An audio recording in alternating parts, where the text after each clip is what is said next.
Your Excellency, this tribunal is historical in the sense that it has trodden on completely new ground because there have never been proceedings to invoke Article 251 of the Constitution throughout the history of this Constitution.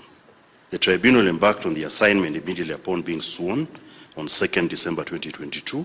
Subsequent to its appointment, the tribunal was notified that 3 commissioners, Justus Abonyo Nyangaya, Juliana Wonge Cherera, and Francis Madenge Wanderi, had tendered their resignations and therefore they removed themselves from the proceedings.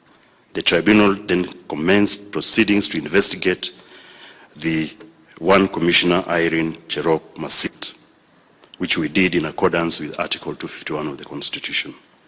Your Excellency, the tribunal has discharged its function in strict observance of the law and has conclusively inquired into all the allegations as outlined in the petition and has prepared a report on the findings and recommendation therewith. Your Excellency, the findings derived from the investigations have satisfied the tribunal that the allegations of serious violation of the Constitution and other laws and gross misconduct have been proved to the required standard to qualify our recommendation for the removal from office of Commissioner Irene Masit. I'm now pleased to present the tribunal's report on findings and recommendation to you. Once again, Your Excellency, I thank you most sincerely on my own behalf and that of all the members of the tribunal for your considered trust and confidence in us by bestowing on us this privilege to discharge this onerous responsibility. Congratulations on discharging this responsibility that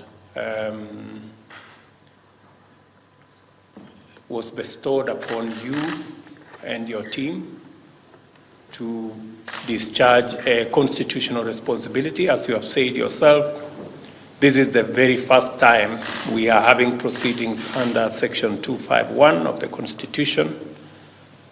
And it is always an important thing because we have all decided as a country that Kenya is going to be a nation built on the firm foundation of the rule of law, respect for the Constitution, the laws, and all its institutions.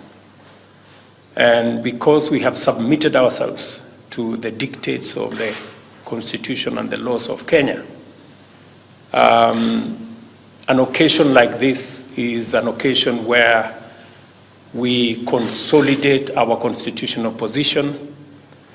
We breathe life into the provisions of the Constitution. In the past, members of commissions like this have been hounded out of office. Some of them have been publicly lynched. Others have been subjected to unconstitutional, sometimes unmerited treatment. But when a constitutional office holder is given an opportunity in the manner in which the Constitution provides, it is an opportunity for one to discharge their innocence and to present facts. And it is also an opportunity for the country to be seized with the issues so that when a determination like the one you have reached is arrived at, it is not on the basis of rumors or prejudice, it is on the basis of facts and evidence. So congratulations for discharging that responsibility.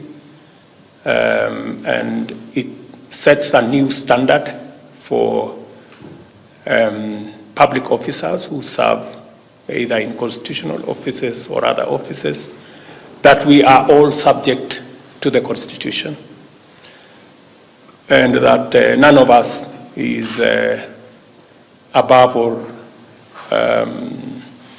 above the law in whatever manner. An opportunity to serve in a constitutional office like the Iebc, including all other constitutional offices, is a great honor, and it is a privilege. And officers who serve in offices like this must realize that as they discharge their mandate, they must do it in accordance with the Constitution. Extra constitutional considerations, persuasions, and other issues undermine the spirit, the letter, and the whole constitutional framework of a country. I am hopeful that in future processes and institutions will be built that have sufficient competence and build on the firm foundation of the law and the Constitution, so that they can withstand any influence or threats or all manner of blackmail that sometimes accompanies public office, and be able to discharge their responsibility in a fair and in a just manner. This occasion is yet again another occasion when we celebrate our Constitution, that it makes provision for service by all Kenyans who serve in various capacities, and of course also provides for sanctions and exit for those who don't measure up or those who are not competent and those who cannot withstand enticements of extrajudicial and extra-legal bodies and what comes with it. So I am truly grateful to you, Mr. Chairman, and your team for discharging this responsibility. I know that as Kenyans, all of us, when called upon to perform a public duty like the one your tribunal has performed, it is an occasion to demonstrate patriotism and to demonstrate the mettle all of us are made of,